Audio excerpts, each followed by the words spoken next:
મારે આદરણીય મોદી સાહેબને આભાર માનવો છે કે આઝાદીના સમયના એક પછી એક બધા જ સપનાઓ 2014 થી આ દેશના પ્રત્યેક નાગરિકોને લાભ તરીકે મળી રહ્યા છે. આ કાચા મકાનોમાંથી પાકા મકાનના સપના સાકાર કરનાર બીજું કોઈ નહીં, આપના પોતાના નેતા મોદી સાહેબ છે. આજે અહીંયાથી 39,000 થી વધારે પ્રધાનમંત્રી ગ્રામીણ આવાસ આપના હજારો પરિવારોને મળવા જઈ રહ્યા છે. વર્ષો વર્ષ સુધી ખેડૂતોના નામે રાજનીતિ થઈ, પરંતુ મોદી સાહેબ જ્યાર તક આવ્યા ત્યાર સુધી કોઈ ખેડૂત અહીંયા એવું છે કે જેના ખાતામાં 6,000 રૂપિયા દર વર્ષે સીધા બેંકના એકાઉન્ટમાં આવે? સાહેબ, મારી ઉંમરના અને મારી પછી જન્મેલા લોકોને કદાચ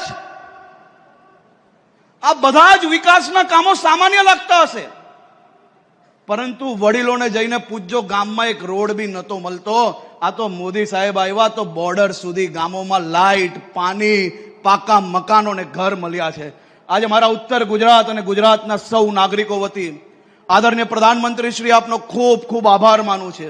અમે સૌ આપ સાહેબના સંકલ્પને આગળ વધારવા માટે એક થઈને ટીમ ગુજરાત તરીકે આ ગુજરાતના સૌ નાગરિકો અથાક મહેનત કરીને આપના સંકલ્પને સાકાર કરવા માટે આગળ વધી રહ્યા છે.